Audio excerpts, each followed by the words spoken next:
Hello friends, welcome to Magnet Brains. This is Pankaj Rathore और मैं आप लोगों का मैथ्स ओलंपियाड का फैकल्टी हूं। मैं आप लोगों को एक इन्फॉर्मेशन देना चाहता हूं कि मैग्नेट ब्रेन्स में किंडरगार्टन से लेकर 12th क्लास तक course wise, chapter wise, book wise NTSC and olympiad के जो वीडियोस है यहां पर 100% कंप्लीट फ्री अवेलेबल है।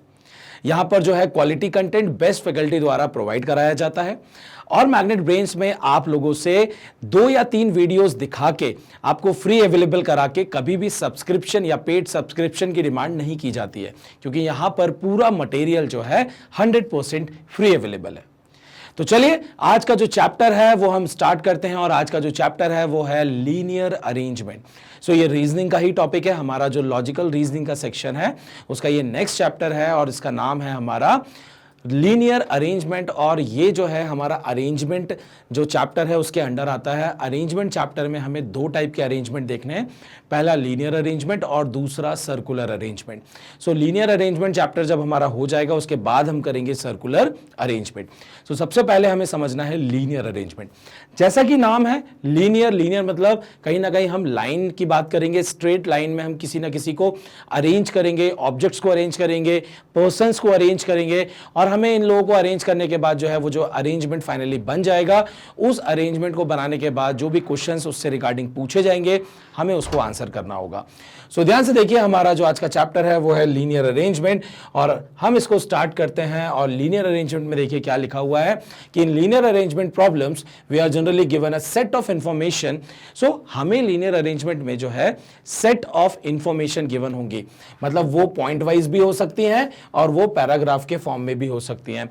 ये इंफॉर्मेशन को यूज करके आपको अरेंजमेंट को कंप्लीट करना है कि कौन किसके बाजू में बैठेगा, या अगर कोई ऑब्जेक्ट है तो वो ऑब्जेक्ट किसी के लेफ्ट में बैठेगा या किसी राइट के ऑब्जेक्ट के इधर पे बैठेगा। इस तरीके से हमें यहां पर अरेंजमेंट फाइनली बनाना होता है।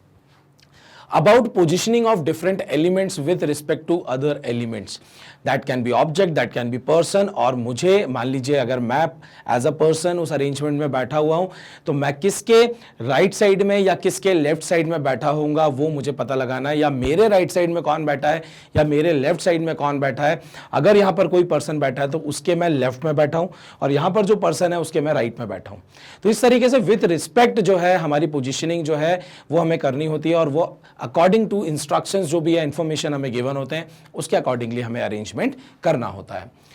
From the given set of information, we have to use the given information systematically to find the actual arrangement of the elements. So हमें जो है finally क्या करना होगा, finally जो actual arrangement बनना है वो arrangement complete करेंगे जो information given है। उसके बाद हम questions पर जाते हैं और questions में पूछे हुए जो भी सवाल है वहां पर कि कौन किसके लेफ्ट में, कौन किसके राइट में, या किसी के सेकेंड राइट पे या सेकेंड लेफ्ट में, एंड पे कौन बैठा है, ये सारी चीजें पूछी जाती हैं। सो ये मैंने बहुत सारी चीजें बताई, left, right, second left, and. तो ये जो टर्म्स हैं ये सारे के सारे टर्म्स यूज किए जाते हैं जब हमें ये इंफॉर्मेशन गिवन होती है। सो जब ये इंफॉर्मेशन गिवन होती है तो वो जो भी लाइन गिवन होती है अगर हमें उसका मतलब सही से समझ ना आए तो हम कभी भी अरेंजमेंट करेक्ट नहीं बना पाएंगे। सो वो जो इंफॉर्मेशन है उसको समझना बहुत जरूरी है और सही से समझना बहुत जरूरी है। मतलब वो जो इंफॉर्मेशन है वो आपसे कहना क्या चाहती है वो हमें बहुत अच्छे से समझ में आना चाहिए।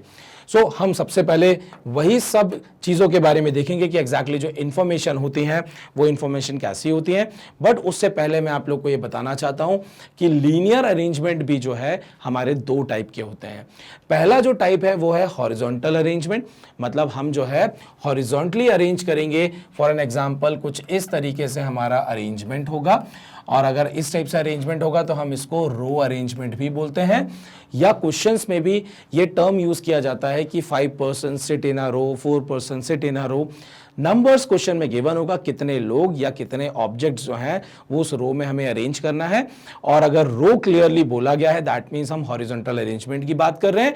और हॉरिजॉन्टल अरेंजमेंट में हम हमेशा इस तरीके से स्ट्रेट लाइन में जो है हॉरिजॉन्टली जो है यहाँ पर सिटिंग अरेंजमेंट करते हैं।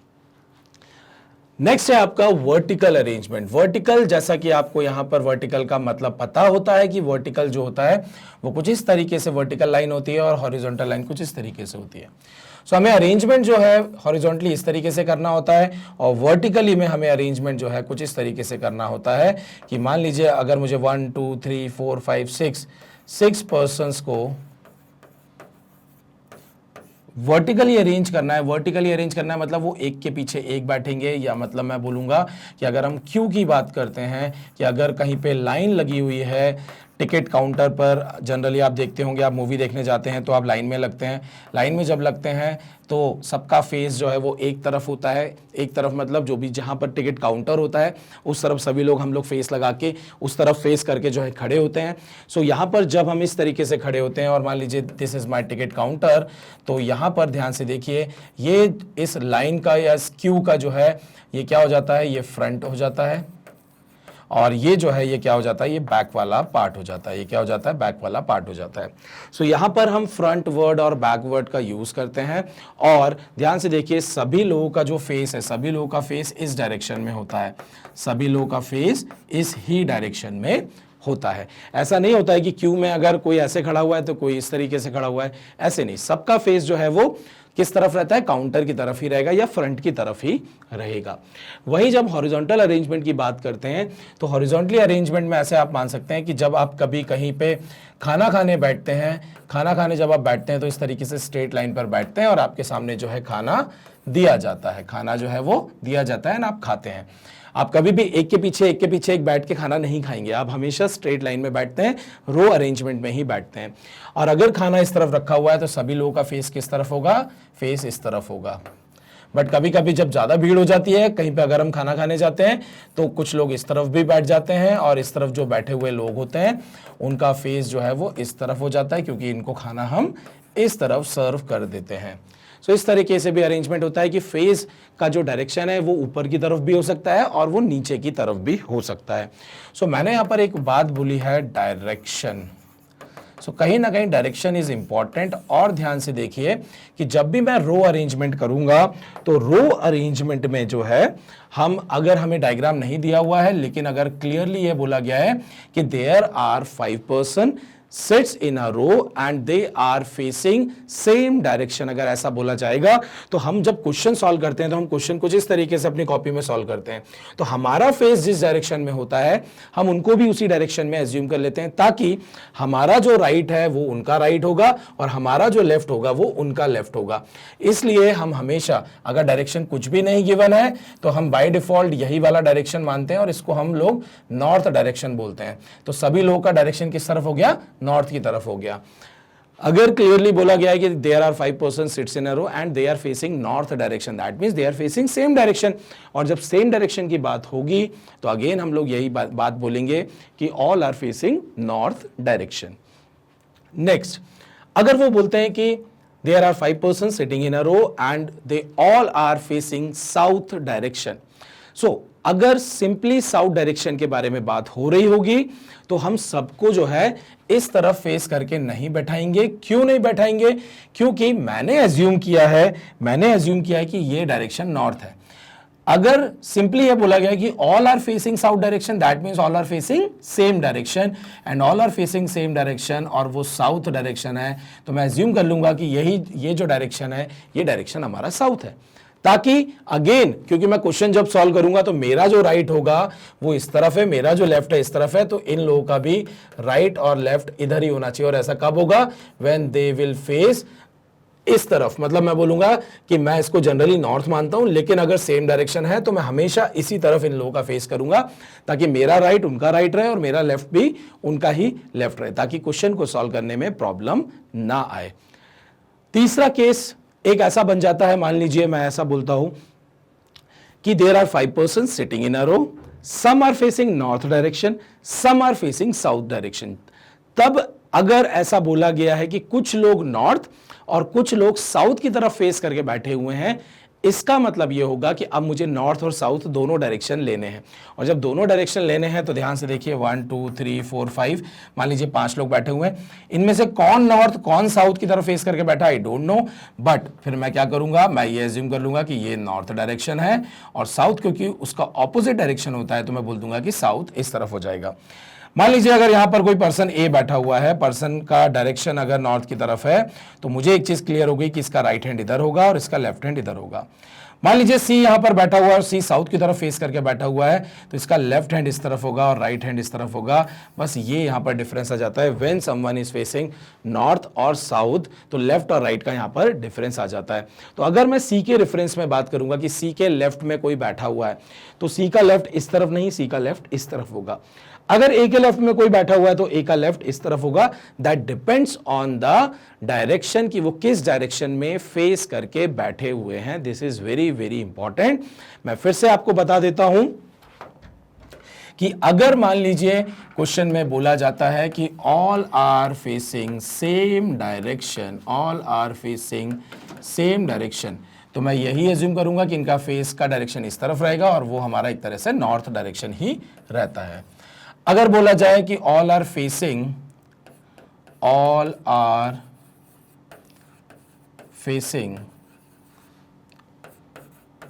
North direction, all are facing north direction,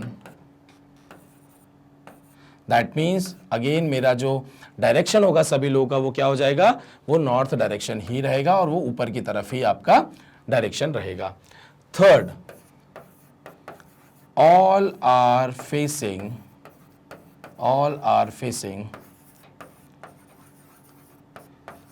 south direction, all are facing south direction. तो मैं अगेन डायरेक्शन यही रखूंगा और इस डायरेक्शन को साउथ एज्यूम कर लूंगा। ये बस मैं बताना चाह रहा था। This is very very important. और हमारा जो नेक्स्ट वाला बनता है वो क्या बन जाता है, some are facing north and some are facing south direction।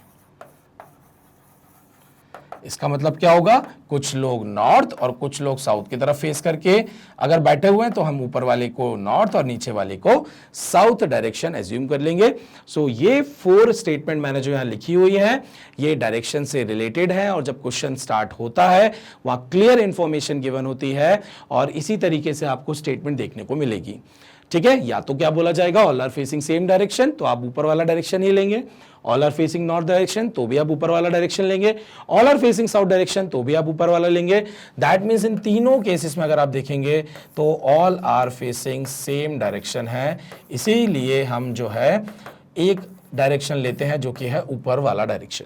But अगर 2 डिफरेंट डायरेक्शंस के बारे में बात होगी कि some are facing north, some are facing south, तब हमें ऊपर वाला नॉर्थ और नीचे वाला साउथ डायरेक्शन ही लेके चलना है। तो ये बात हुई डायरेक्शन से related. You can take the screenshot. फिर हम चलते हैं आगे नेक्स्ट वाली स्लाइड पर। चलिए अब चलते हैं हमारे नेक्स्ट वाली स्लाइड पर और नेक्स्ट वाली जो स्लाइड है वो है आपकी हॉरिजॉन्टल अरेंजमेंट के बारे में हम सबसे पहले देखेंगे और उसके बाद हम वर्टिकल अरेंजमेंट देखेंगे। सो हॉरिजॉन्टल अरेंजमेंट का जब क्वेश्चन की हम बात करते हैं तो जैसा कि मैंने आपको बताया क्वेश्चन कैसे स्टार्ट होगा। क्वेश्चन स्टार्ट होगा कि there are 5 persons sitting in a row. जैसे ही बोला सिटिंग इन अ रो, इसका मतलब हॉरिजॉन्टल अरेंजमेंट की बात हो रही है। अच्छा, इसी स्टेटमेंट में हमें एक और इंफॉर्मेशन क्या मिल गई है कि देयर आर 5 पर्सन, 5 लोग हैं जो कि एक रो में बैठे हुए हैं। सो पहली लाइन से हमें नंबर भी पता लग जाएगा कितने लोग बैठे हुए हैं या कितने ऑब्जेक्ट्स हैं आपके पास, और साथ ही साथ ये हॉरिजॉन्टल अरेंजमेंट है या वर्टिकल अरेंजमेंट है वो हमें यहां पर पता लग जाएगा। तो हॉरिजॉन्टल अरेंजमेंट के लिए जैसा कि मैंने आपको बोला कि हम बात करते हैं रो की, और उसके पहले मैंने आप लोगों को यहां पर क्या बताया था कि ये जो वर्टिकल अरेंजमेंट होता है उसमें हमारा जनरली किसके बारे में बात होती है, क्यू की, मतलब लाइन लगी हुई है, या अगर कोई बिल्डिंग है तो बिल्डिंग के जो फ्लोर्स होते हैं वो एक के ऊपर एक के ऊपर एक के ऊपर एक होते हैं। तो जनरली जो क्वेश्चंस आते हैं वो बिल्डिंग से रिलेटेड आते हैं और उसमें जो फ्लोर्स होते हैं उनके अरेंजमेंट की या उनसे रिलेटेड इंफॉर्मेशन की बात की जाती है कि भाई एक बिल्डिंग पे 5 फ्लोर हैं, इन 5 फ्लोर में 5 डिफरेंट लोग रहते हैं, उनके 5 के नाम गिवन होंगे। अब हमको ये बताना है कि फ्लोर नंबर 1 में कौन होगा, फ्लोर नंबर 2 में कौन होगा, फ्लोर नंबर 3 में कौन होगा, एंड सो ऑन। इस तरीके से हमें अरेंजमेंट जो है फाइनली करना रहता है कि भाई कौन से फ्लोर में कौन सा पर्सन रहता है। या क्यू की जब हम बात करेंगे तो क्यू में भी हमें यही बताना होगा कि अगर कोई लाइन में लगा हुआ है तो फ्रंट में कौन लगा है, बैक में कौन लगा है और उनके पीछे कौन कौन पर्सन्स खड़े हुए हैं, वो पूरा फाइनल अरेंजमेंट हमें जो है बताना होता है। और वैसे ही हॉरिजॉन्टल अरेंजमेंट में क्या करना होगा कि जब रो में हमें मान लीजिए 5 लोग हैं, 5 प्लेसेस हमने बना दी, तो कौन एंड में बैठा है, कौन बीच में बैठा है, किसके लेफ्ट में कौन है, किसके राइट में कौन है, इस तरीके से इंफॉर्मेशन जो है वो हमें कंप्लीट अरेंजमेंट करने पड़ता है और फिर जाके हमको वहां से हम क्वेश्चंस को सॉल्व कर पाते हैं जो भी इंफॉर्मेशन हमको उस अरेंजमेंट से मिलती है। तो सबसे पहला ये जो हमने हॉरिजॉन्टल अरेंजमेंट का एक लाइन देखा है कि ऐसे जनरली लाइन देखने को मिलते हैं कि अगर बोला गया है कि 5 persons are sitting in a रो, और उसके बाद हमने क्या बोला, डायरेक्शंस के बारे में भी इंफॉर्मेशन दी जाती है जो कि मैंने अभी आपको बताया था। इसके बाद बोला जाता है 5 persons are sitting in a row and they are facing same direction or they are facing north direction or they are facing south direction, या बोला जाएगा some are facing north and some are facing south direction. तो जैसे ही हमें पता लग जाए कि 5 लोग अगर बैठे हुए हैं तो हमारा सबसे पहला काम क्या होगा, सबसे पहला काम ये होगा कि हम इस तरीके से 1 2 3 4 5 प्लेसेस बना देंगे, हॉरिजॉन्टली बना देंगे, और चाहे तो आप उसकी नंबरिंग कर लीजिए ताकि आपको पता हो कि भाई अगर ये फर्स्ट प्लेस है, सेकंड प्लेस है, थर्ड प्लेस है, फोर्थ प्लेस है और फिफ्थ प्लेस है। नंबरिंग नहीं भी करेंगे तो चलेगा, मैंने यहाँ नंबरिंग इसलिए की हुई है ताकि जब मैं आप लोग को समझाऊंगा कि ए कहाँ पे बैठा हुआ है तो मैं बोलूंगा ए सेकंड प्लेस पे बैठा हुआ है। लेकिन जब आपको क्वेश्चन सॉल्व करना है, आपको किसी को समझाना नहीं है, तो आप चाहे तो ये 1 2 3 4 5 ना लिखें, आप बस सिंपली क्या करेंगे, आप सिंपली 1 2 3 4 5 इस तरीके से ब्लैंक 5 प्लेसेस बना देंगे। अगर इस 5 की जगह बोला जाएगा कि देयर आर 6 पर्सन, तो आपको कुछ नहीं करना है, आपको जो है 1 2 3 4 5 6 ऐसे 6 प्लेसेस जो है वो ड्रॉ करनी है। 3 पर्सन बोलेगा तो 3 प्लेसेस, 4 पर्सन बोलेगा तो 4 प्लेसेस, बट करनी है आपको स्ट्रेट लाइन में, मतलब हॉरिजॉन्टली आपको इस तरीके से ही अरेंज करना है। नेक्स्ट ध्यान से देखिए, अब जब लोगों के बारे में बात हो रही है तो यहां पर डायरेक्शंस के बारे में बात होगी। हमारे इस प्लेस के अलग अलग जो प्लेसेस हैं उनके अलग अलग नाम होंगे। सो यहां पर सबसे पहले हमें यह देखना है कि जब भी मैं 5 लोगों के बारे में बात कर रहा हूं, मैंने 5 प्लेसेस बना दी है। क्वेश्चन में कभी कभी बोला जाता है कि ए जो है वो राइट एंड में बैठा हुआ है और बी जो है वो लेफ्ट एंड पे बैठा हुआ है। तो यहां से आप ध्यान से देखिए कि अगर आप इसको फेस करके बैठे हुए हैं, अगर आप कॉपी में ड्रॉ कर रहे हैं, तो आपका जो राइट हैंड है उसी राइट हैंड के डायरेक्शंस के हिसाब से हम क्या बोलेंगे कि ये जो प्लेस है this is called right and, और ये क्या कहलाता है, ये कहलाता है लेफ्ट एंड। और आई वुड से कि ये वाली जो पोजीशन है ये एंड पोजीशन है और ये वाली पोजीशन भी एंड पोजीशन है। और स्पेसिफिकली करेक्ट करने के लिए हम बोल देते हैं कि ये राइट एंड है और ये आपका जो है लेफ्ट एंड है। ठीक है, तो जब भी हम क्वेश्चन को सॉल्व करते हैं तो हम उसको फेस करके बैठे होते हैं, और जब हम उसको फेस करके बैठे होते हैं तो मेरा जो राइट होता है उससे राइट हैंड आपको मिल जाएगा, मेरा जो लेफ्ट हैंड है उससे आपको लेफ्ट हैंड मिल जाएगा। मतलब जब आप सॉल्व करने बैठेंगे तो आपका राइट हैंड जो होगा जिस डायरेक्शन में होगा उस तरफ राइट हैंड, जिस डायरेक्शन में आपका लेफ्ट हैंड होगा उस तरफ आपका लेफ्ट हैंड हो जाएगा। सेम चीज ध्यान से देखिए, क्योंकि आपका राइट हैंड इस तरफ रहेगा तो यहां पर जो डायरेक्शन होगा राइट साइड का वो डायरेक्शन इस तरफ वाला डायरेक्शन राइट होता है। अगर मैंने बोला कि ए इधर बैठा हुआ है तो ए का राइट जो है वो इस तरफ होगा और लेफ्ट इस तरफ होगा। ध्यान से देखिए, राइट इस तरफ होगा और लेफ्ट इस तरफ होगा क्योंकि लेफ्ट हैंड इस तरफ है। तो अगर आप इसको ड्रॉ कर रहे हैं तो जैसे आपका राइट इस तरफ है और आप फेस इस तरफ करके खड़े हुए हैं तो आपका राइट इधर और लेफ्ट इधर होगा। सो ये डायरेक्शन हमेशा लेफ्ट कहलाएगा और ये डायरेक्शन हमेशा राइट डायरेक्शन कहलाएगा। अगर हम बात करेंगे कि मैं अगर ड्रॉ कर रहा हूं और मैं उसको फेस करके बैठा हूं और जो पर्सन यहां पर बैठे हैं उनका भी फेस अगर मेरे जैसे ही मेरा जो डायरेक्शन है उसी डायरेक्शन में अगर इनका फेस है तो आपका जो राइट होगा वही इनका राइट होगा, जो आपका लेफ्ट होगा वही इनका लेफ्ट होगा। और इस अरेंजमेंट में भी ये आपका राइट साइड कहलाएगा और ये आपका लेफ्ट साइड कहलाएगा, और इधर वाली लास्ट वाली पोजीशन लेफ्ट हैंड कहलाएगी और इधर वाली पोजीशन जो है वो आपकी राइट हैंड जो है वो कहलाएगी। सो ये बात हुई आपकी लेफ्ट और राइट की, या लेफ्ट एंड और राइट एंड की। नेक्स्ट ध्यान से देखिए, फिर अगली जो इंफॉर्मेशन है, जब हमें जो भी 5 लोगों के बारे में बात हो रही थी उन 5 में से कुछ ना कुछ पर्सन्स की इंफॉर्मेशन हमको गिवन होगी और उन इंफॉर्मेशन को यूज़ करके हमें उन पर्सन्स को यहाँ पर अरेंज करना है। सो सबसे पहला स्टेटमेंट कुछ इस टाइप का आता है कि A is sitting 2 place left to B। So very important is 2 place left. तो जब भी इस तरीके से इंफॉर्मेशन अगर गिवन हो कि A जो है उसके बारे में बात हो रही है और A जो बैठा है वो कहाँ बैठा है, 2 place left to B। So B के लेफ्ट में बैठा है, तो सबसे पहले इंपॉर्टेंट कौन हो जाएगा, इंपॉर्टेंट हो जाएगा आपका B। रेफरेंस कौन हो जाएगा, आपका B। और जब रेफरेंस B हो जाएगा तो हम सबसे पहले किसको बैठाएंगे, B को बैठाएंगे। लेकिन क्या इस इंफॉर्मेशन से आपको यह पता लग रहा है कि B की पोजीशन क्या होगी, हमें पता नहीं लग रहा है। अगर हमें यह नहीं पता है कि B की पोजीशन क्या है तो हमें एक केस नहीं, हमें एक से ज्यादा केसेस बनाने पड़ेंगे। अगर B की पोजीशन फिक्स होती, मुझे पता होता कि अभी B कहां बैठा है, तो मैं B के रेफरेंस में A को बैठा देता डायरेक्टली, तो A की पोजीशन भी फिक्स हो जाती। लेकिन क्योंकि B की पोजीशन फिक्स नहीं है तो B को मुझे जो है अलग अलग जगह बैठा के ट्राई करना पड़ेगा और उसके अकॉर्डिंगली मैं A को अरेंज करता चला जाऊंगा। अब ध्यान से देखिए, मैं यहां पर बाय डिफॉल्ट ये एज्यूम करके चल रहा हूं कि जो डायरेक्शन है इन लोगों का वो नॉर्थ डायरेक्शन है, वो सभी लोग सेम डायरेक्शन की तरफ फेस करके बैठे हुए हैं। तो सबसे पहला काम, मैंने B को जो है 5th पोजीशन पर बैठा दिया। मैंने B को जैसे ही 5th पोजीशन पर बैठाया, ये इसका राइट हैंड, ये इसका लेफ्ट हैंड। A जो है उसके 2 प्लेस लेफ्ट पर बैठा है, तो this is my first left and this is my second left. मतलब एक प्लेस छोड़ के दूसरी प्लेस पर बैठा हुआ है, तो ये आपका क्या हो गया, ये हो गया आपका सेकेंड लेफ्ट वाली जगह। ठीक है, this is my first left, this is my second left. तो अगर B यहां बैठेगा 5th पोजीशन पर तो A बैठेगा आपकी 3rd वाली पोजीशन पर। नेक्स्ट केस क्या होगा कि मैंने 5th पोजीशन पर B को फिक्स करा था। अब अगले केस में मैंने क्या किया, मैंने B को 4th पोजीशन पर फिक्स कर दिया।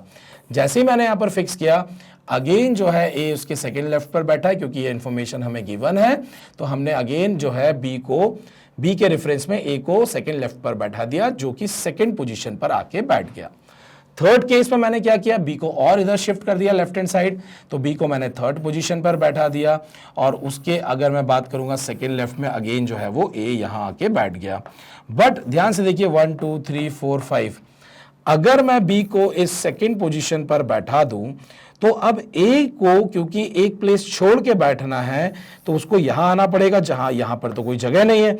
और जब जगह नहीं है, दैट मीन्स मुझे क्लियर हो गया कि B यहां नहीं बैठ सकता और B यहां पर भी नहीं बैठ सकता, क्योंकि B के सेकेंड लेफ्ट में A को बैठना है, तो B फर्स्ट और सेकेंड पोजीशन पर नहीं बैठ सकता है।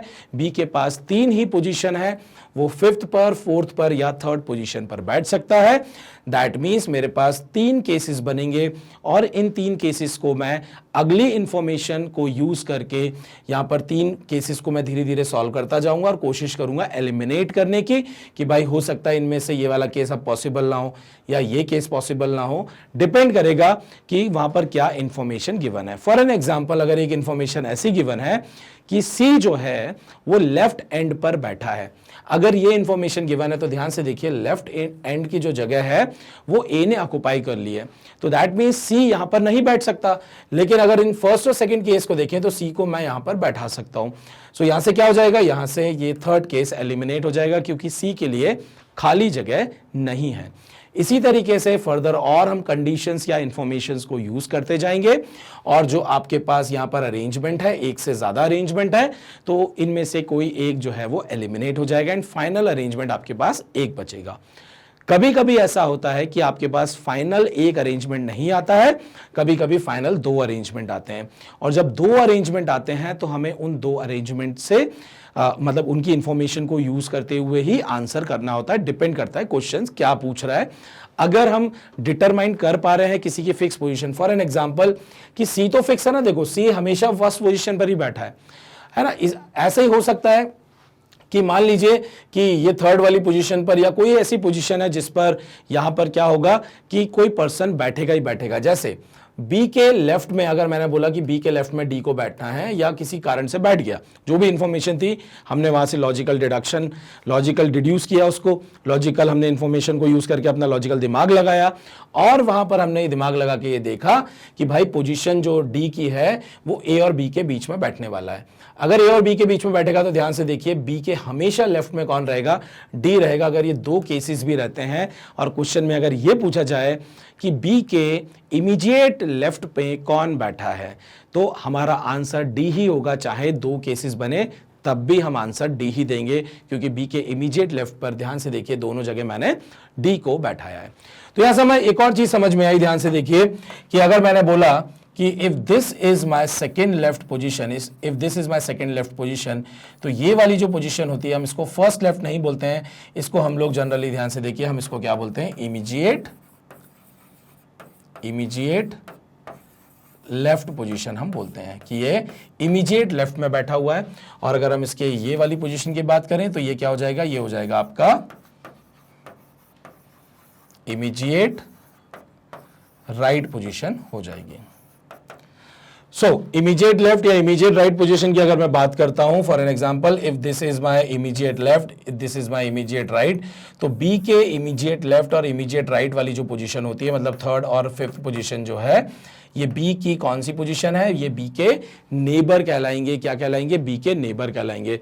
सो इमीडिएट लेफ्ट हो या इमीडिएट राइट हो, हम इसको क्या बोलते हैं, हम इसको बोलते हैं नेबर पोजीशन। और हम इसको एक और चीज हम टर्म देते हैं जो कि कहलाता है एडजेसेंट पोजीशन।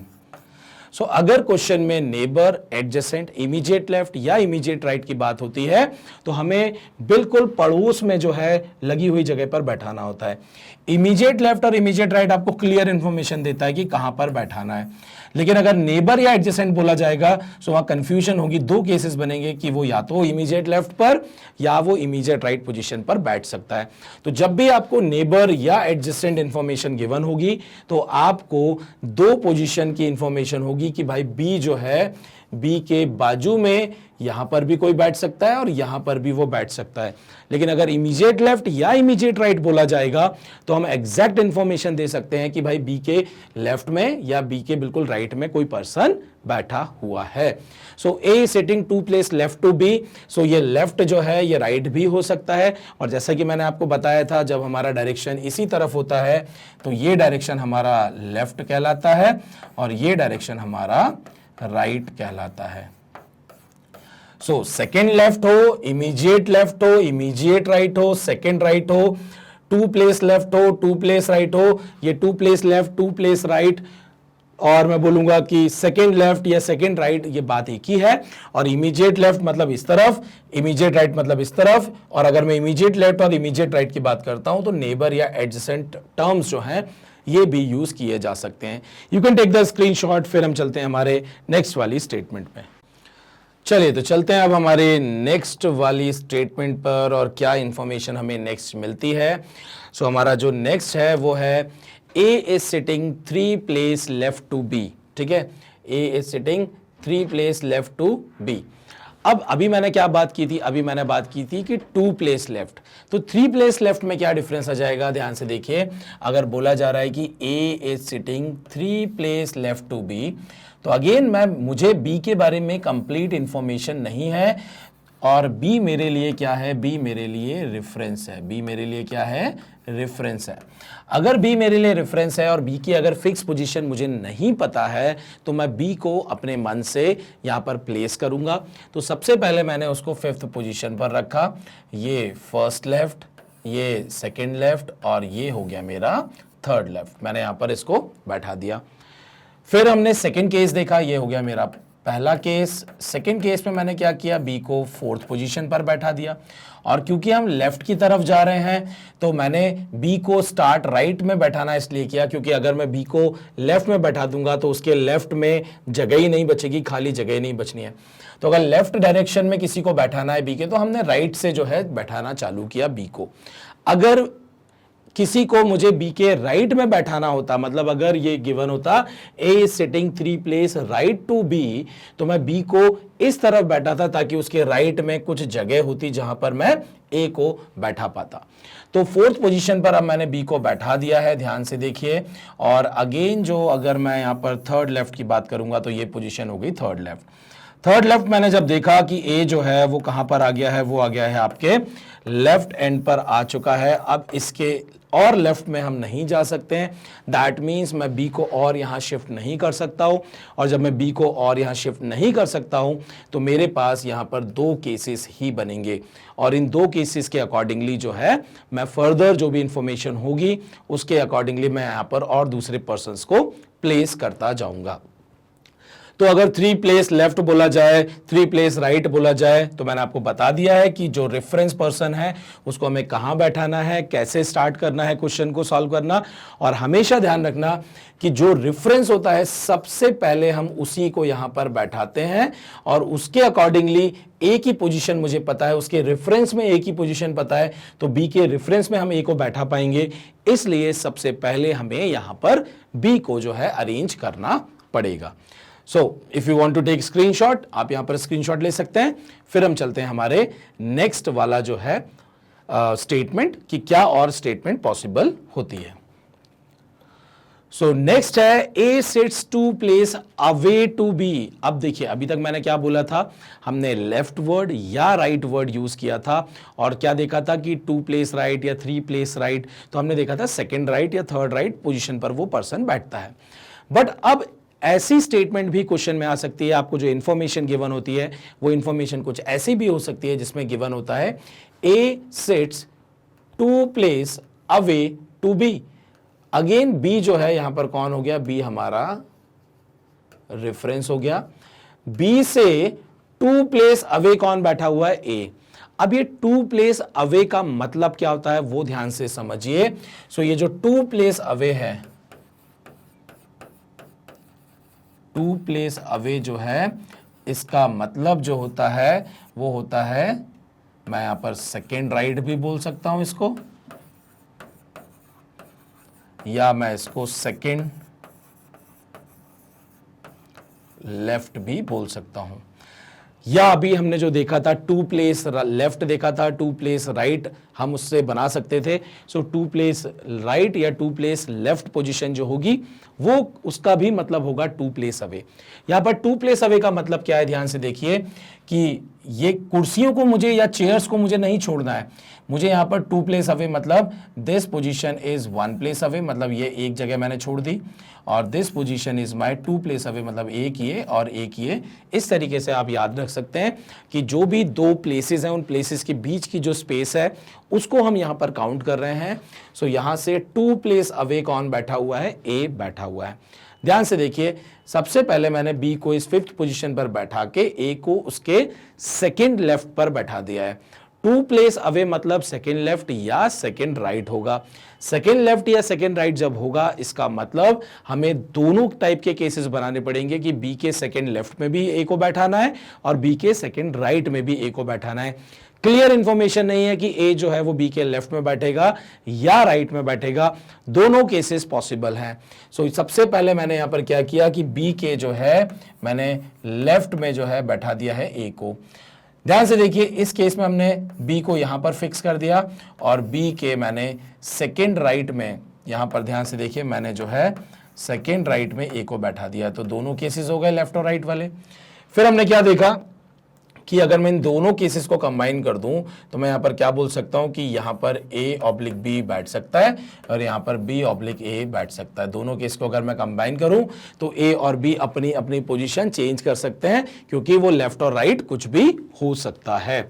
सो हम लोगों ने यहां पर क्या किया, अब अगर मैंने बी को यहां पर बैठाया होता तो ए जो है वो यहां आ जाता, और अगर मैंने बी को यहां बैठाया होता तो ए जो है वो इधर आ जाता। दैट मीन्स ए और बी की पोजीशन जो है वो कहां पे रहेगी, वो 2 और 4 पर रह सकती है, वो आपकी 3 और 5 पे रह सकती है, वो आपकी 1 और 3 पे रह सकती है, मतलब उनके बीच में हमें एक जगह छोड़नी है, और ये जो है सेकेंड लेफ्ट या सेकेंड राइट पोजीशन आपकी रहेगी अकॉर्डिंग टू बी, क्योंकि बी से ए का जो डायरेक्शन है वो क्लियर नहीं है। बस ये क्लियर है कि वो उससे सेकंड प्लेस पर बैठेगा, सेकंड लेफ्ट हो सकता है या सेकंड राइट भी हो सकता है। जनरली ये स्टेटमेंट जो है क्वेश्चन में बहुत ज़्यादा गिवन होती है, क्योंकि ये कंफ्यूज करता है कि भाई एक तो ये 2 प्लेस अवे मतलब क्या, पहला यहाँ पर कंफ्यूजन ये होता है। दूसरा, ना यहाँ पर लेफ्ट गिवन होता है ना यहाँ पर राइट गिवन होता है, तो नंबर ऑफ केसेस जो है वो थोड़े से ज़्यादा बन जाते हैं। सो अरेंजमेंट में this statement is very very important, क्योंकि आपको मैक्सिमम क्वेश्चन पे ये स्टेटमेंट देखने को मिलेंगी। सो आपको याद रखना है 2 प्लेस अवे मतलब क्या, सेकेंड लेफ्ट भी हो सकता है, मतलब सेकेंड राइट भी हो सकता है और सेकेंड लेफ्ट भी हो सकता है। तो चलते हैं, आप you can take the screenshot, फिर हम नेक्स्ट टाइप की जो स्टेटमेंट है हम उसको समझेंगे कि और क्या टाइप की स्टेटमेंट होती है। सो नेक्स्ट जो है हमारा वो है A sits 2 place away of B who is 3 place left of C. So यहां पर ध्यान से देखिए, एक यहां पर A sits 2 place away of B, ये वाली तो हमने अभी थोड़ी देर पहले ही देखी थी। एक्स्ट्रा क्या आ गया, who is 3 place left of C. So ध्यान से देखिएगा, ये जो वर्ड लिखा हुआ है हु, ये किसके बारे में बात कर रहा है कि भाई who is 3 place left of C. So ये जो हु है वो किसके बारे में इंफॉर्मेशन दे रहा है, this is very very important. अगर हमने यहां पर हु जो है उसको अगर बी एज्यूम कर लिया तो एक अलग डायग्राम बनेगा, अगर हमने इसको ए एज्यूम कर लिया तो एक अलग डायग्राम बनेगा, क्योंकि अगर यहाँ हमने बी एज्यूम किया तो B is 3 place left of C, B C के 3 प्लेस लेफ्ट होगा। अगर यहाँ ए ले लिया तो ए 3 प्लेस लेफ्ट ऑफ सी होगा, पूरा अरेंजमेंट डिफरेंट बन जाएगा। सो बहुत इंपॉर्टेंट है, इसको बिल्कुल दिमाग में बैठा लीजिएगा। हमेशा हमेशा जो हु के पहले पर्सन लिखा हुआ है उसी के बारे में बात होती है। This is very very important. सबसे ज्यादा कंफ्यूजन होता है स्टूडेंट्स को इस वाली स्टेटमेंट से कि ये जो हु है वो किसके बारे में बात कर रहा है, वो बी के बारे में बात कर रहा है या वो ए के बारे में बात कर रहा है। तो ध्यान से देखिए, A sits 2 place away of B, यहां पर B is my reference, B के 2 प्लेस अवे बैठा हुआ है, अवे बैठा हुआ है मतलब वो लेफ्ट और राइट कहीं पे भी हो सकता है। So there are many cases possible, बहुत सारे केसेस बन सकते हैं। तो मैं यहां से अभी डायग्राम ड्रॉ करना स्टार्ट नहीं करूंगा, मैं स्टेटमेंट को आगे पढ़ूंगा। फिर मैंने क्या देखा, हु इज मतलब कौन, उसके पहले जो लिखा हुआ है मतलब B is 3 place left of C. This is very clear information, क्योंकि यहां पर हमें क्या दिया हुआ है, सी जो है रेफरेंस है किसके लिए, सी रेफरेंस है बी के लिए, और बी कहां बैठा हुआ है, बी उससे 3 प्लेस लेफ्ट में बैठा हुआ है। मतलब अगर मैं सी को कहीं पे बैठाता हूं तो उसके थर्ड लेफ्ट में कौन बैठेगा, उसके थर्ड लेफ्ट में आपका बी बैठेगा। सो हमेशा सी और बी के बीच में यहां पर 2 पोजीशन जो है वो खाली रहने वाली है, और सी हमेशा बी के राइट में और बी जो है वो सी के लेफ्ट में बैठने वाला है। तो अगर मैंने सी को यहाँ पर फिक्स कर दिया, ध्यान से देखिए, अगर मैंने सी को यहाँ फिक्स कर दिया, यहाँ पर देखिए 6 पोजीशंस मैंने बना दी हैं। 6 पोजीशंस इसलिए कि भाई क्वेश्चन में 5% की जगह 6%, 7%, 8% कितने भी पर्सन हो सकते हैं। सो अगर मैंने सी को यहाँ फिक्स किया, ध्यान से देखिए, सबसे पहला काम मैं बी को यहाँ पर अरेंज कर दूंगा। फिर मैंने सी को फिक्स किया, मैंने उसको बी को यहाँ पर जो है अरेंज कर दिया, 2 प्लेसेस बीच में छोड़ दी। फिर मैंने सी को यहाँ फिक्स किया और बी को यहाँ पर मैंने बैठा दिया, 2 प्लेसेस छोड़ दी। अब अगर मैं सी को यहाँ शिफ्ट करूंगा तो 2 प्लेसेस छोड़ने के बाद बी के लिए जगह नहीं बचेगी, और जब बी के लिए जगह नहीं बचेगी so further cases are not possible. यहाँ पर टोटल अभी 3 केसेस पॉसिबल हैं। फिर हमने क्या देखा कि ए जो है, A sits 2 places away of B, मतलब बी के वो सेकेंड लेफ्ट या सेकेंड राइट दोनों पोजिशन पर बैठ सकता है। सो फर्स्ट केस में अगर मैंने देखा कि बी के सेकेंड लेफ्ट की अगर हम बात करें तो सेकेंड लेफ्ट में ध्यान से देखिए, ये रहा आपका ए, और यहां पर सेकेंड राइट की अगर हम बात करेंगे तो ये रहा ए, क्योंकि 2 प्लेस अवे मतलब क्या होता है, राइट और लेफ्ट दोनों डायरेक्शन में वो बैठ सकते हैं। फिर हमने क्या देखा कि बी के सेकेंड लेफ्ट में अगर हम ध्यान से देखें तो यहाँ कोई स्पेस अवेलेबल नहीं है, तो लेफ्ट में कोई नहीं बैठेगा, सिंपली सेकेंड राइट में बैठेगा। एंड फर्दर थर्ड केस में अगर हम देखें कि बी के लेफ्ट में एक भी जगह नहीं है, तो बी के लेफ्ट में कोई नहीं आ सकता है, मतलब बी के राइट में ही हमें ए को बैठाना पड़ेगा। सो यहाँ पर देयर आर 3 केसेस पॉसिबल, जिसमें से जो हमारा फर्स्ट केस है उसमें ए के 2 पॉसिबल केसेस आ रहे हैं, बाकी सेकेंड और थर्ड केस में एक ही पोजीशन हमको मिल रही है और मतलब हमें क्लियर इंफॉर्मेशन मिल रही है सेकंड और थर्ड वाले केस में। क्यों? क्योंकि बी के लेफ्ट में कोई भी जगह जो है अवेलेबल नहीं थी। तो मैं वापस से बता देता हूं, वेरी वेरी इंपॉर्टेंट, कि अगर ये हु वर्ड आता है तो उससे पहले जिस पर्सन के बारे में लिखा हुआ है हम उस पर्सन के बारे में ही बात करेंगे एंड वो पर्सन जो है वो इसके रेफरेंस में बैठा होगा जो भी यहां पर इंफॉर्मेशन गिवन होगी। 3 प्लेस लेफ्ट हो, 2 प्लेस लेफ्ट हो, 3 प्लेस राइट हो, 2 प्लेस राइट हो, कोई भी इंफॉर्मेशन हो सकती है। और इवन 2 प्लेस अवे मतलब ऐसी इनकम्प्लीट इंफॉर्मेशन भी हो सकती है कि लेफ्ट होगा कि राइट होगा, वी डोंट नो। और साथ ही साथ ये जो अवे वर्ड होता है 2 प्लेस अवे, ये भी थोड़ा कंफ्यूज करता है। सो इस तरीके से कॉम्बिनेशन में आपको इंफॉर्मेशन या स्टेटमेंट गिवन होती है एंड आपको ऐसे अरेंजमेंट के केसेस जो है वो बनाने होते हैं। अगेन यहां पर you can take the screenshot, then हम चलते हैं नेक्स्ट वाले हमारे केस में। चलिए अब चलते हैं हमारी नेक्स्ट स्लाइड पे, और नेक्स्ट स्लाइड पे ध्यान से देखिए हमारी नई एक स्टेटमेंट है और ये स्टेटमेंट है कि A sits between B and C who sits at extreme ends. So who के बारे में जब बात हो रही है दैट मीन्स उसके पहले जो भी लिखे हुए हैं हम उनके बारे में बात कर रहे हैं, तो उसके पहले जो पर्सन्स लिखे हुए हैं हम उनके बारे में यहाँ पर बात कर रहे हैं। सो ए सिट्स बिटवीन बी एंड सी और who sits at extreme ends, मतलब बी एंड सी जो है वो एक्सट्रीम एंड्स पर बैठते हैं। एक्सट्रीम एंड्स की अगर हम बात करें तो मैंने आपको बताया था हमारा जो है लेफ्ट एंड भी होता है और राइट एंड भी होता है। तो जो एंड्स होते हैं उनको हम जनरली एक्सट्रीम एंड्स भी बोल सकते हैं या सिंपली एंड्स भी बोल सकते हैं या सिंपली लेफ्ट हैंड या सिंपली राइट हैंड टर्म्स का उपयोग जो है वो किया जाता है। सो जो पोजीशन 1 और पोजीशन 5 है that is my extreme ends. So आप हर जगह देख सकते हैं these are my extreme ends. और इन एक्सट्रीम एंड्स पर कौन बैठा है? बी और सी बैठा हुआ है। अगर एक्सट्रीम एंड पर बी और सी बैठा हुआ है तो बी लेफ्ट हैंड पर बैठेगा या बी राइट हैंड पर बैठेगा ये क्लियर नहीं है, इसलिए ध्यान से देखिए मैंने यहां पर लिख दिया बी, यहां पर लिख दिया सी। अगर यहां सी बैठेगा तो यहां बी बैठेगा, इसलिए क्या कर दिया यहां पर बी ऑब्लिक सी और यहां पर कर दिया सी ऑब्लिक बी। सेम तीनों केसेस में हमने जो है यहां पर सी ऑब्लिक बी और बी ऑब्लिक सी बना दिया है। इनिशियली तो मैं पहला ही केस बनाता, बाद में जो ये इंफॉर्मेशन है इस इंफॉर्मेशन के अकॉर्डिंगली जो है मैं यहां पर फर्दर केसेस बनाता। आप ध्यान से देखिए यहां पर लिखा हुआ है कि ए सिट्स बिटवीन। बिटवीन का मतलब यहां पर बिल्कुल मिडिल प्लेस की बारे में बात नहीं होगी। बी और सी के बीच में जितनी भी प्लेसेस हैं उन प्लेसेस पर ए बैठ सकता है।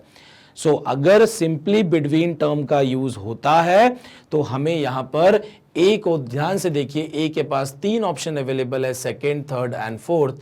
यहां पर मैंने थर्ड पोजीशन पर ए को बैठाया, इस सेकंड केस में मैंने सेकंड पोजीशन पर बैठा दिया और फोर्थ केस में मैंने फोर्थ पोजीशन पर बैठा दिया। सो यहाँ पर मेरा जो ये केस बन रहा है ध्यान से देखिए, मेरे पास टोटल 3 केसेस हैं जिसमें ए जो है थर्ड पोजीशन, सेकंड पोजीशन और फोर्थ पोजीशन पर मैंने बैठाया है। इसका मतलब ये जो तीनों पोजीशन है ये तीनों पोजीशन इस फर्स्ट और फिफ्थ पोजीशन के बीच में लाई करती है। बीच में लाई करती है तो हम बिटवीन टर्म जब यूज करते हैं तो कंफ्यूज नहीं होना है कि बिटवीन मतलब ये ओनली थर्ड वाली पोजीशन।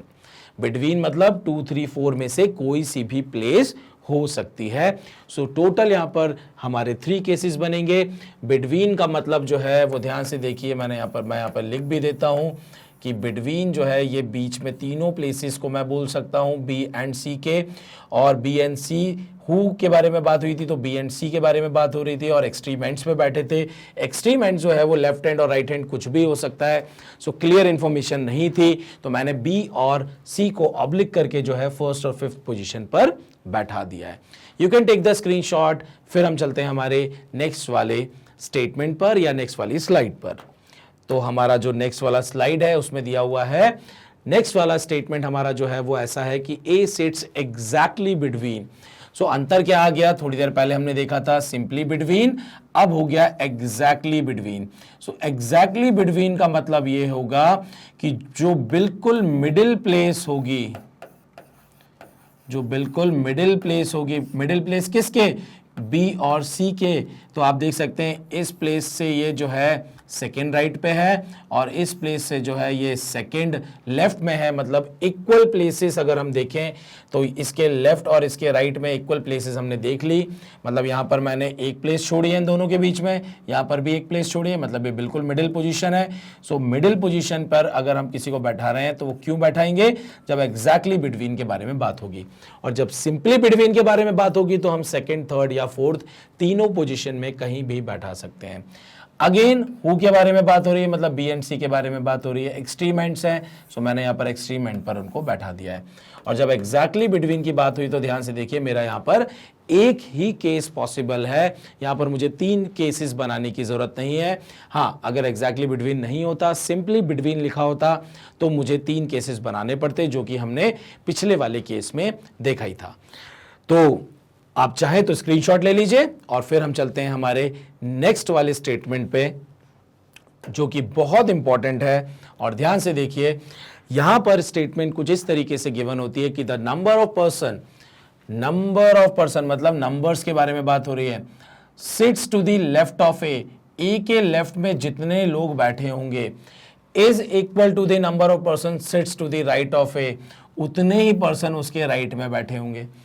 तो दैट मीन्स अगर मैं यहां पर ये बोलता हूं कि ए के लेफ्ट में जितने लोग बैठे हैं ए के राइट में भी उतने ही लोग बैठे हैं, मतलब यहां पर अगर मैंने बोला कि 2 लोग बैठे हैं, एक्स की वैल्यू 2 है, तो राइट में भी एक्स की वैल्यू 2 होगी, मतलब 2 ही लोग बैठेंगे। दैट मीन्स अगेन ये जो पोजीशन है, ये पोजीशन कैसी है, ये मिडिल पोजीशन है। अगेन ये एग्जैक्टली बिटवीन वाला है, मतलब एंड पोजीशन के बिल्कुल बीच में ए बैठेगा, क्योंकि उसके लेफ्ट में और राइट में अगर बराबर प्लेसेस हैं तो उसको बीच में ही बैठना पड़ेगा। सो अगर ये इंफॉर्मेशन गिवन होती है, इतनी बड़ी बड़ी सेंटेंस, अगर इतना बड़ा बड़ा लाइन लिख दिया, तो इसका मतलब क्या होगा, ए कहां बैठने वाला है, ए बिल्कुल मिडिल पोजीशन पर बैठेगा। इस पॉइंट को बिल्कुल दिमाग में बैठा लीजिए, बिकॉज ये बहुत इंपॉर्टेंट स्टेटमेंट है। और क्वेश्चन में जब इस तरीके से गिवन होता है तो हम कंफ्यूज होते हैं पढ़ के कि भाई कहां बैठाएं कहां ना बैठाएं, और इतना बड़ा अगर कुछ लिखा हुआ है तो कुछ बड़ी बड़ी बातें होंगी, बट इतनी बड़ी बातें नहीं है। अगर ऐसा इंफॉर्मेशन गिवन है, आप तुरंत ए को मिडिल पोजीशन पर बैठा दीजिए, आप मिडिल पोजीशन पर बैठा देंगे। बट ध्यान से देखिए, यहां पर total 1 2 3 4 5 odd number of places हैं। अगर मैं बोलता हूं 1 2 3 4, अगर 4 प्लेसेस होती, मतलब इवन नंबर ऑफ प्लेसेस होती, 4 प्लेसेस होती हैं हमारे पास, तो यहां पर मैं कोई भी मिडिल प्लेस नहीं पता लगा सकता, क्योंकि अगर मैं 2 को ले लेता हूं मिडिल प्लेस, तो इसके इस तरफ x की वैल्यू 1 हो गई और इसके इस तरफ x की वैल्यू 2 हो गई। सो ये दोनों इक्वल नहीं है। अगर मैं 3 में बैठा देता ए को, तो इस तरफ x की वैल्यू हो जाती है 2 और इधर कितनी हो जाती है, इधर हो जाती है 1। अगेन वो दोनों इक्वल नहीं है। सो जब भी even number of places given होगी तो ये इंफॉर्मेशन कभी भी गिवन नहीं होगी for the even number of places. जब भी इवन नंबर ऑफ प्लेसेस होंगी तो ये इंफॉर्मेशन कभी भी गिवन नहीं होगी। और क्यों नहीं गिवन होगी, क्योंकि इवन नंबर ऑफ प्लेसेस में आपको मिडिल प्लेस नहीं मिलेगी। मिडिल प्लेस कब मिलेगी, जब ऑड नंबर ऑफ प्लेसेस होंगे या ऑड नंबर ऑफ पर्संस होंगे, तभी आपको मिडिल पोजीशन देखने को मिलेगी। So you can take the screenshot. फिर चलते हैं हमारे नेक्स्ट वाले स्टेटमेंट पे। तो नेक्स्ट वाला स्टेटमेंट ध्यान से देखिए हमारा क्या है, इसी से रिलेटेड है, बट अगेन थोड़ा सा डिफरेंट है। और क्या डिफरेंट, यहां पर क्या डिफरेंस है, डिफरेंस ये है, the number of person sits to the left of A is equal to the right of B. Okay, अब जो है यहां पर 2 डिफरेंट लोगों के बारे में बात हो रही है। और क्या बोला जा रहा है कि ए के लेफ्ट में जितने लोग बैठे होंगे, मान लीजिए x की वैल्यू मैं कुछ a बोल देता हूं, स्मॉल a बोल देता हूं, कि x a के लेफ्ट में जितने लोग बैठे होंगे b के राइट में उतने ही लोग बैठे होंगे। ये इंफॉर्मेशन हमको गिवन है। सो ध्यान से देखिए, सबसे पहले मैंने अगर a को यहां बैठा दिया तो ध्यान से देखिए a के लेफ्ट में कितने लोग बैठे हुए हैं, एक कोई पर्सन बैठा हुआ है, x की वैल्यू 1 है। सो b को मुझे ऐसी जगह पर बैठाना पड़ेगा जिसके राइट में एक ही पर्सन बैठा हो। तो ध्यान से देखिए, इसके राइट में एक ही पर्सन बैठा हुआ है।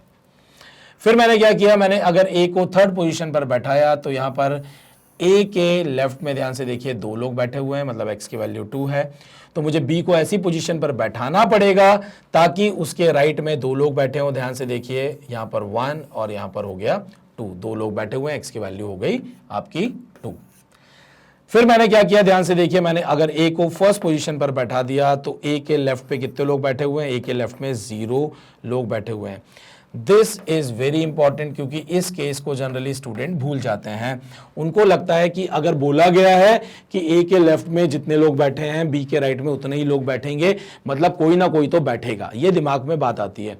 लेकिन यहां पर ऐसा नहीं बोला है, उसने ये बोला है कि जितने भी लोग ए के लेफ्ट में बैठेंगे, तो इट कैन बी 0 ऑल्सो, कि अगर ए के लेफ्ट में 0 लोग हैं तो बी के राइट में 0 ही होंगे। तो ये एक्सट्रीम एंड पर भी बैठ सकते हैं कि ए के लेफ्ट में 0 तो बी के राइट में भी कितने लोग, 0।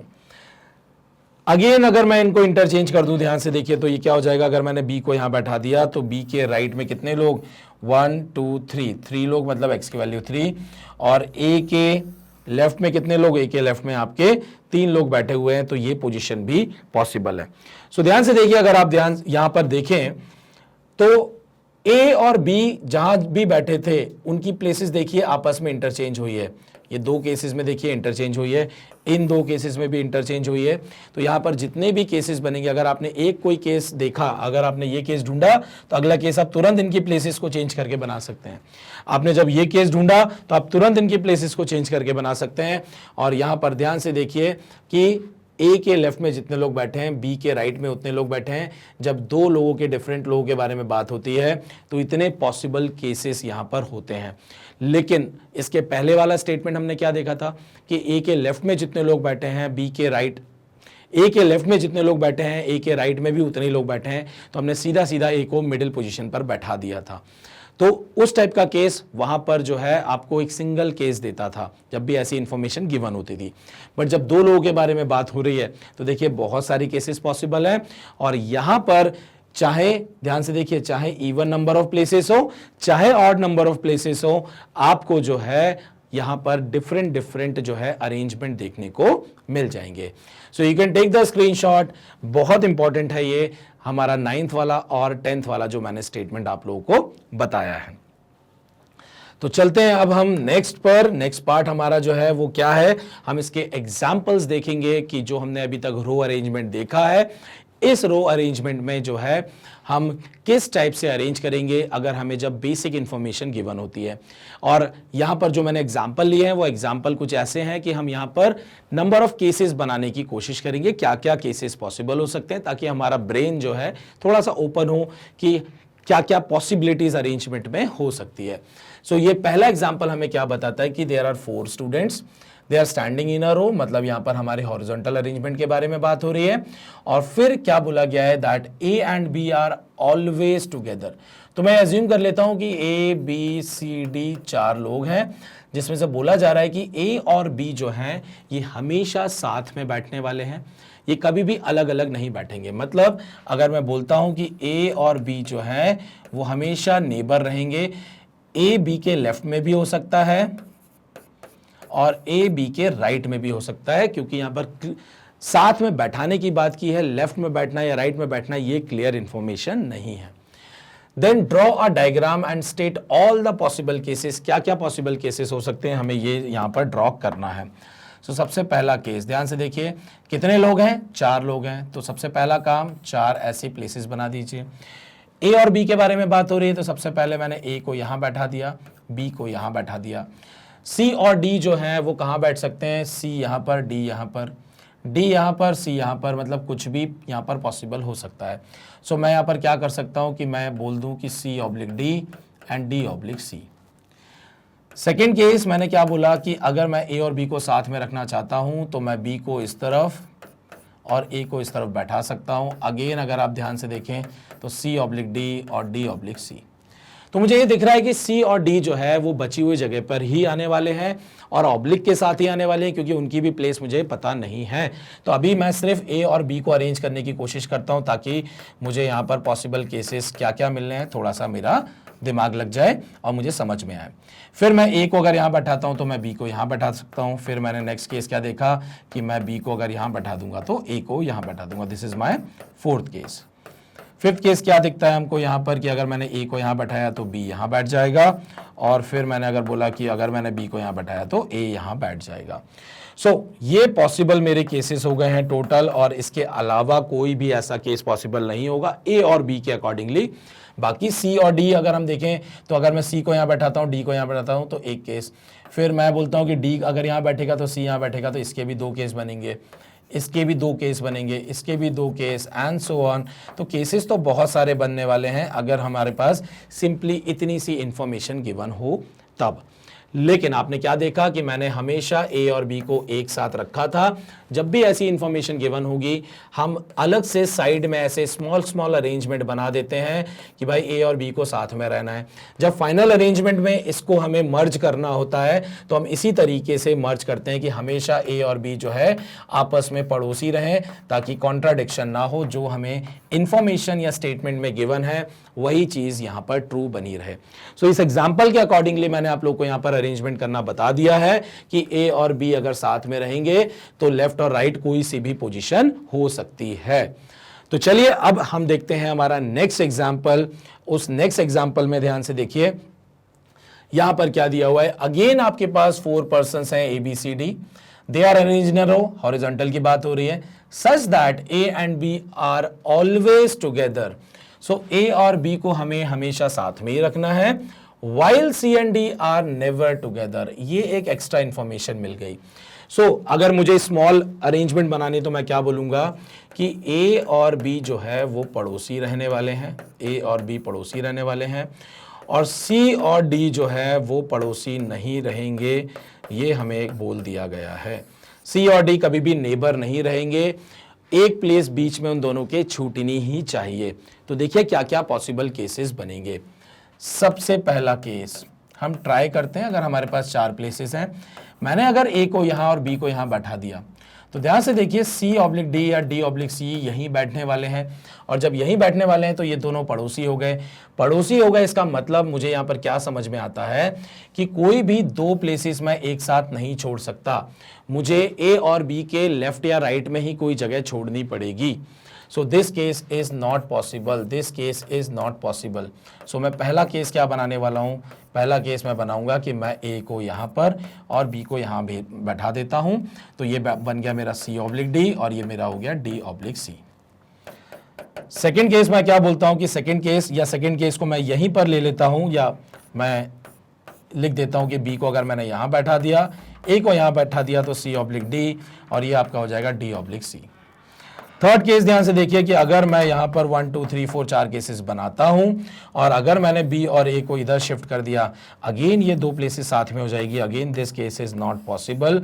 अगर आप ध्यान से देखें तो केस यही पॉसिबल होगा कि ए और बी को जो है अपने लेफ्ट और राइट पर जगह छोड़नी पड़ेगी, और इस तरीके से यहां पर 2 केस ही पॉसिबल होंगे। और इन 2 केसेस में अगर मैं बात करूं तो इसके 2 केसेस और इसके 2 केसेस, तो टोटल यहां पर जो है 4 केसेस बनेंगे, और इन 4 केसेस में ये कंडीशन को मैं जो है कंप्लीटली फुलफिल कर रहा हूं। चलिए, तो अब आ गया है हमारा वर्टिकल अरेंजमेंट। तो वर्टिकल अरेंजमेंट की जब मैं बात करूंगा, ध्यान से देखिए वर्टिकल अरेंजमेंट में मैंने आपको क्या बोला था, अगर हम क्यू के बारे में बात करेंगे या फ्लोर इन बिल्डिंग के बारे में बात करेंगे तो हमें हमेशा अरेंजमेंट जो है वो इस तरीके से बनाना होता है, एक के ऊपर एक के ऊपर एक। और जब हम रो में अरेंजमेंट कर रहे थे तो हमें जो है वर्टिकल अरेंजमेंट बनाना पड़ रहा था। यहां पर ध्यान से देखिए कि जब भी मान लीजिए बोला जा रहा है कि 5 पर्सन्स या 5 फ्लोर के बारे में बात होगी, हम हमेशा 1 2 3 4 और 5 इस तरीके से प्लेसेस बना देंगे। यहां पर ये आपका, अगर हम क्यू के बारे में बात करें कि अगर हम क्यू के बारे में बात कर रहे हैं तो ये आपकी फ्रंट प्लेस होगी हमेशा, और ये जो है आपका बैक वाला पार्ट हो जाएगा। ये आपका कंप्लीटली एक्सट्रीम बैक हो गया, ये आपका एक्सट्रीमली फ्रंट हो गया। और अगर मैं बोलता हूं कि बी यहां पर बैठा हुआ है तो बी के फ्रंट में ये भी बैठा है, ये भी बैठा है और ये भी बैठा है, और बी के बैक साइड में कौन बैठा है, ये बैठा है। अगर मैंने बोल दिया ए यहां बैठा हुआ है तो ए के बैक साइड में ये भी बैठा है, ये भी बैठा है और ये भी बैठा है। जो भी पर्सन बैठा होगा या खड़ा होगा क्यू में, उसके पीछे वाले सारे लोग उसके बैक वाली पोजीशन हो जाएंगे, उसके आगे वाली सारी फ्रंट वाली हो जाएंगी। तो इस तरीके से यहां पर कुछ वर्ड यूज किए जाते हैं, जैसे कि मैंने बोला फ्रंट और बैक वर्ड यूज किया जाता है। नेक्स्ट और क्या वर्ड यूज किए जाते हैं, यहां पर अहेड वर्ड यूज किया जाता है। अहेड मतलब उसके आगे और बिहाइंड मतलब उसके पीछे। अगेन ये कुछ टर्म्स हैं जो यहां पर यूज किए जाते हैं। जब हम 5 फ्लोर्स के बारे में बात करेंगे, 1 2 3 4 5, ये बिल्डिंग है। बिल्डिंग का ये आपका टॉप वाला पार्ट होगा और ये आपका बॉटम वाला पार्ट होगा। टॉप वाला पार्ट और बॉटम वाला पार्ट, ये अबव वाले फ्लोर होंगे, ये बिलो वाले फ्लोर होंगे। अगर मैंने बोला ए यहां पर फ्लोर ए नंबर यहां पर है, तो ए के ऊपर अबव वाले फ्लोर ये वाला हो जाएंगे दोनों, और बिलो वाले जो हैं वो ये वाले फ्लोर हो जाएंगे। तो यहां पर above word, below word, top word, bottom word, ये सारे वर्ड जो हैं वो यूज यहां पर किए जाते हैं। तो इस तरीके से जब यूज किया जाता है यहां पर, तो आपको तुरंत जो है यहां पर कैसा अरेंजमेंट बनाना है, आपको वर्टिकल अरेंजमेंट बनाना है जब भी क्यू या आपके फ्लोर्स के बारे में बात की जाती है। चलिए तो अब चलते हैं, हमारा इसका जो नेक्स्ट वाला है, इसमें दिया हुआ है कि अगर ऐसा बोल दिया जाए कि A is standing 2 place ahead of B. So अगर हम यहां पर क्यू के बारे में बात कर रहे हैं, मैंने वहां पर वर्टिकल अरेंजमेंट बनाया हुआ है, और वर्टिकल अरेंजमेंट में ये मेरा पहला केस है, ये मेरा सेकंड केस है, और ये मेरा थर्ड केस है। और क्या इंफॉर्मेशन दी है कि ए जो है वो 2 प्लेस अहेड है बी के। मतलब अगर मैं अलग से एक छोटा सा अरेंजमेंट बनाऊं, तो बी से जो है 2 प्लेस आगे कौन है, बी से 2 प्लेस आगे है ए। सो अगर मैं पहला यहां पर अरेंजमेंट देखता हूं कि अगर ये मेरी फर्स्ट पोजीशन है, सेकंड है, या मैं थोड़ा सा उल्टा ले लेता हूं इसको, क्योंकि हम लाइन के बारे में बात कर रहे हैं, क्यू के बारे में बात कर रहे हैं, तो ये first position, second, third, fourth and fifth position. तो अगर मैंने बी को फिफ्थ पोजीशन पर खड़ा कर दिया, तो ए जो है थर्ड पोजीशन पर आएगा। अगर मैंने बी को फोर्थ पोजीशन पर खड़ा कर दिया, तो ए सेकंड पोजीशन पर आएगा, और अगर मैंने बी को थर्ड पोजीशन पर खड़ा कर दिया, तो ए जो है वो फर्स्ट पोजीशन पर आएगा। नेक्स्ट अगर बी को मैं सेकंड पोजीशन पर खड़ा कर दूंगा, तो आगे कोई प्लेस खाली नहीं है या अवेलेबल नहीं है, तो फाइनल यही केस यहां पर बनेगा। सो टोटल 3 केसेस यहां पर पॉसिबल है।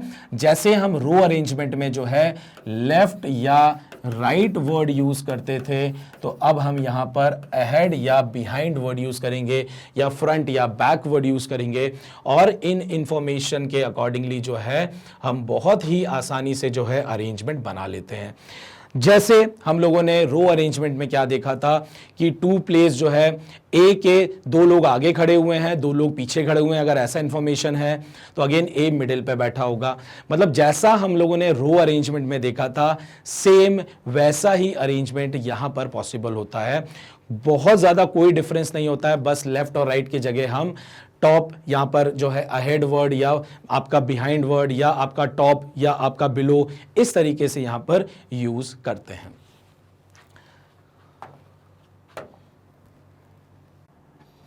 ओके, सो अब हमारा जो अगला वाला स्टेटमेंट है वो स्टेटमेंट है A is standing ahead of B.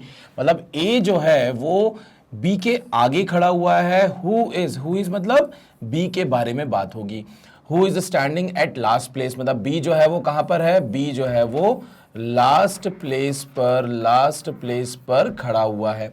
अगर बी लास्ट प्लेस पर खड़ा हुआ है तो ध्यान से देखिए यहां पर arrangement.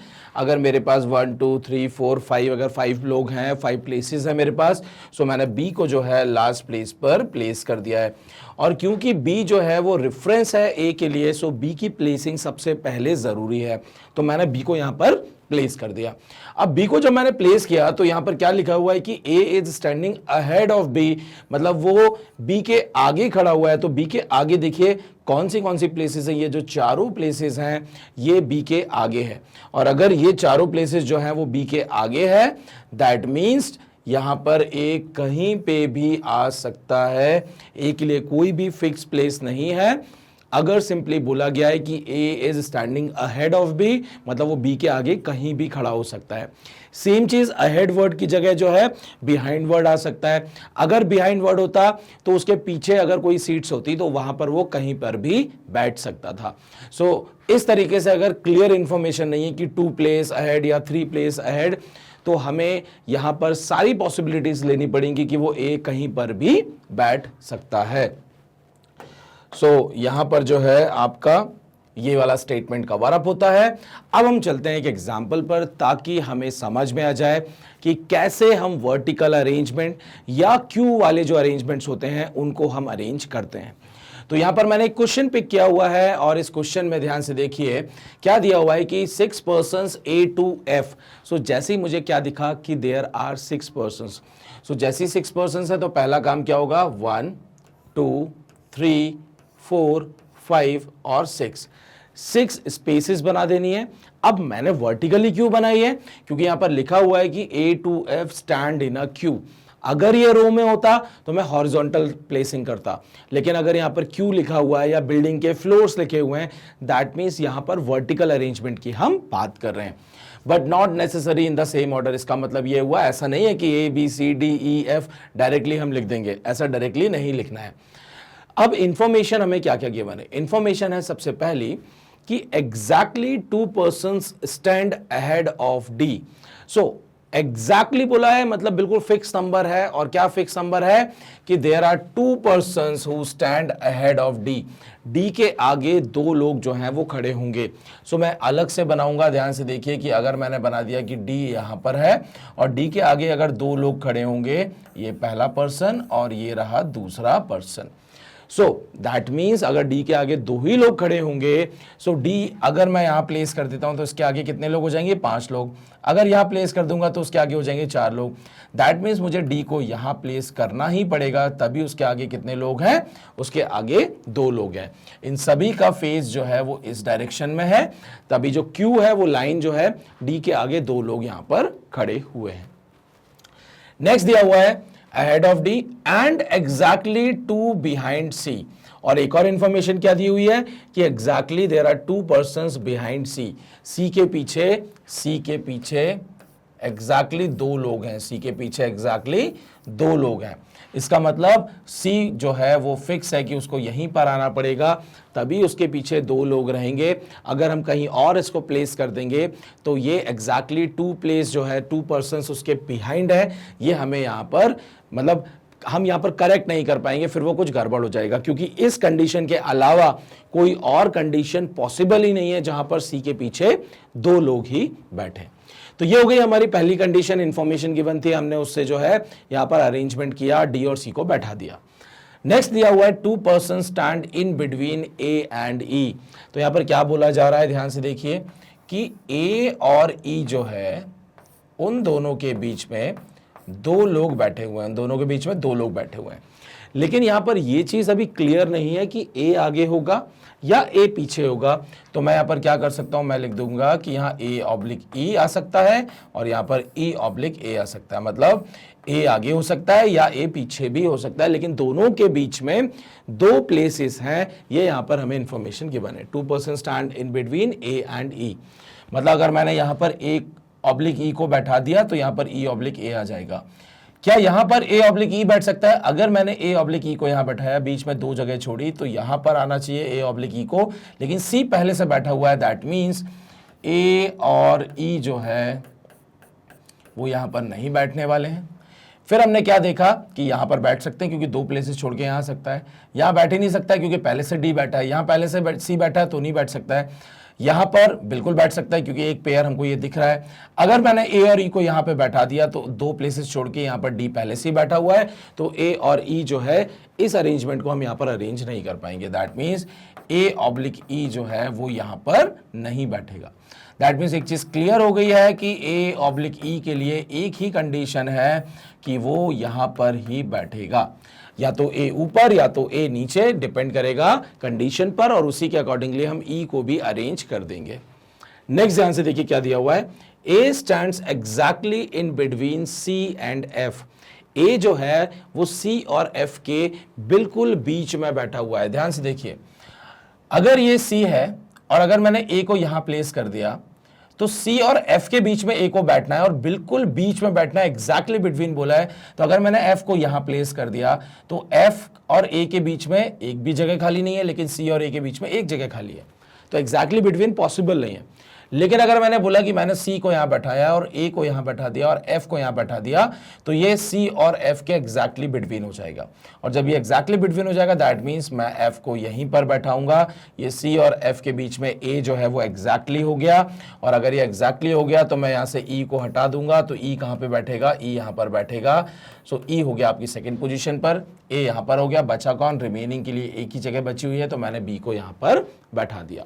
So this is my complete arrangement. और ये अरेंजमेंट मेरा जब बन गया तो इस अरेंजमेंट के अकॉर्डिंगली जो है हमसे क्वेश्चंस जो है वो पूछे जाएंगे।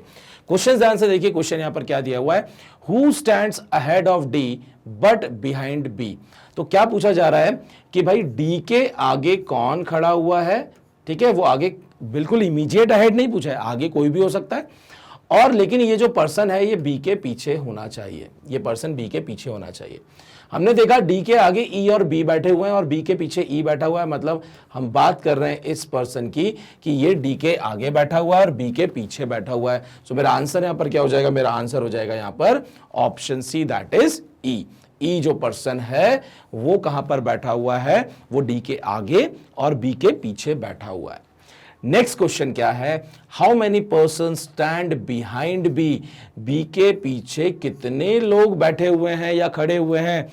सो यहां पर जो है हमसे क्या पूछा गया है, बी के पीछे तो हम काउंट करेंगे 1 2 3 4 5, total there are 5 persons who are standing behind B. So मेरा आंसर ध्यान से देखिए ऑप्शन ए हो जाएगा, दैट इज 5। तो आपने यहां पर क्या समझा कि जब भी हमें इंफॉर्मेशन गिवन होती है तो स्टार्टिंग में हम ये देखते हैं कितने लोग हैं, कितने पर्सन्स हैं, फिर हम देखते हैं कि they are standing in a queue और they are standing in a रो। रो होता तो हॉरिजॉन्टल अरेंजमेंट करते, अगर क्यू है तो हम वर्टिकल अरेंजमेंट करेंगे। फिर हम लोग ने क्या किया था, इस तरीके से ब्लैंक स्पेसेस बना दी थी। फिर हमें इंफॉर्मेशन मिलती गई, इंफॉर्मेशन जो मिली उस इंफॉर्मेशन को यूज करके हमने छोटे छोटे अरेंजमेंट बनाए। उन छोटे छोटे अरेंजमेंट को मैंने यहां पर मर्ज करना स्टार्ट किया और देखी कंडीशंस की कौन कहां पर बैठ सकता है, कौन कहां पर नहीं बैठ सकता है। उसके अकॉर्डिंगली मैंने जो है इस अरेंजमेंट को पूरा कंप्लीट कर लिया। जैसे अरेंजमेंट को कंप्लीट किया, फिर क्वेश्चन ने जो भी चीजें पूछी मैंने यहां पर उसको आंसर कर दिया इस अरेंजमेंट के हिसाब से। सो ये है आपका पूरा का पूरा वर्टिकल अरेंजमेंट। इस टाइप से ही वर्टिकल अरेंजमेंट में हमें क्वेश्चंस देखने को मिलते हैं। तो चलिए, ये यहाँ पे हमारा जो है कॉन्सेप्ट वाला पार्ट, थ्योरी वाला पार्ट पूरा कंप्लीट होता है लीनियर अरेंजमेंट का, जिसमें हमने दो टाइप के अरेंजमेंट देखे, horizontal arrangement and vertical arrangement. Horizontal arrangement मतलब रो वाला अरेंजमेंट, वर्टिकल मतलब आपका क्यू या बिल्डिंग के फ्लोर वाला अरेंजमेंट। फिर हमने उसमें सारी टाइप की स्टेटमेंट्स देखी कि क्वेश्चंस में क्या क्या पूछ सकते हैं। भाई सेकंड लेफ्ट क्या होता है, सेकंड राइट क्या होता है, अहेड क्या होता है, बिहाइंड क्या होता है, बिटवीन क्या होता है, एग्जैक्टली बिटवीन क्या होता है, ये सारी चीजें हमने यहाँ पर समझी। और वो जो इंफॉर्मेशन हम लोगों ने यहाँ पर देखी कि भाई स्टेटमेंट कैसी कैसी क्वेश्चंस में पूछी जाती है, उससे कैसे अरेंजमेंट बनते हैं, और हम लोगों ने कुछ एग्जांपल्स देखे और एग्जांपल सॉल्व करने पर हमें समझ में आया कि हमारा जो क्वेश्चन है उसको किस तरीके से सॉल्व किया जाता है, कैसे इंफॉर्मेशन को यूज किया जाता है, और फाइनली हमारा अरेंजमेंट हमें कंप्लीट किया जाता है। So this is complete linear arrangement. Next जो आपको वीडियो देखने को मिलेगा वो मिलेगा लीनियर अरेंजमेंट का एमसीक्यू, और एमसीक्यू ही यहाँ पर इंपॉर्टेंट है, क्योंकि आपने देखा होगा जब मैंने एग्जांपल सॉल्व कर रहे हैं वहीं पर आपका दिमाग लगेगा, क्योंकि बेसिक थ्योरी सिर्फ आपको समझनी है, उसमें दिमाग बहुत ज्यादा नहीं लगाना है। दिमाग सिर्फ जब हम क्वेश्चन सॉल्व करेंगे तभी आपको दिमाग लगाना होगा, एंड दैट इज इंपॉर्टेंट, क्योंकि एग्जाम में जो है वो आपको क्वेश्चंस ही आने वाले हैं। आपको थ्योरी से रिलेटेड कुछ भी ऐसा नहीं पूछा जाएगा कि भैया बताइए हॉरिजॉन्टल मतलब क्या होता है या वर्टिकल मतलब क्या होता है, ऐसा कुछ भी नहीं पूछेंगे। क्वेश्चन आएगा, आपको इंफॉर्मेशन पूरी दी होगी, आपको अरेंजमेंट कंप्लीट करना होगा और ऑब्जेक्टिव क्वेश्चंस होंगे, वहां पर आपको आंसर इसको करना होगा। तो चलिए, मैं आप लोगों को एक इंफॉर्मेशन और देना चाहता हूं कि मैग्नेट ब्रेन्स ने आप लोगों की सुविधा के लिए chapter wise, course wise, book wise जो है यहां पर प्लेलिस्ट का क्रिएशन किया गया है। और कहां पर किया गया है, मैग्नेट ब्रेन्स की वेबसाइट पर, और आप मैग्नेट ब्रेन्स का अगर एप्लीकेशन डाउनलोड करेंगे वहां पर भी आपको बहुत ही सीक्वेंस फॉर्म में प्लेलिस्ट देखने को मिल जाएगी। आप अपना पूरा कोर्स जो है वहां पर लिस्ट वाइज जो है वहां पर देख सकते हैं। अगर आप मान लीजिए मैं magnetbrains.com की वेबसाइट पर जाता हूं तो आपको ये सारे कोर्सेज दिखेंगे, आप क्लिक करिए, क्लिक करने पर आपको प्लेलिस्ट देखने को मिलेगी, आप डायरेक्टली प्लेलिस्ट पर क्लिक करिए, आपको यहां पर पूरा लिस्टिंग मिलेगा विद फुल डिटेल। आप जैसे ही यहां पर क्लिक करेंगे आपके सामने एक विंडो होगा, विंडो पर आप यहीं से प्ले कर सकते हैं, फुल स्क्रीन जा सकते हैं और साथ ही साथ नेक्स्ट वीडियो पर भी मूव कर सकते हैं। डेली वीडियो शेड्यूल की अगर मैं बात करूं तो every Monday, Tuesday and Wednesday 10 AM पर इंग्लिश ओलंपियाड, 1 PM पर मैथ्स ओलंपियाड और 4 PM पर साइंस ओलंपियाड, 7 PM पर जीके ओलंपियाड के वीडियोस जो हैं वो अपलोड किए जाते हैं। तो आप जिस दिन अपलोड किए जाते हैं उसी दिन वीडियो को कंप्लीट करिए ताकि आपका काम पेंडिंग ना रहे। सो मैग्नेट ब्रेन्स आपको सारा कंटेंट जो है 100% फ्री प्रोवाइड कराता है। तो मैग्नेट ब्रेन्स बस आपसे क्या चाहता है, आपसे बस इतना चाहता है कि आप वीडियो को लाइक जरूर करें, सब्सक्राइब करें चैनल को और साथ ही साथ अपने फ्रेंड्स और रिलेटिव्स को शेयर जरूर करें। Thank you very much.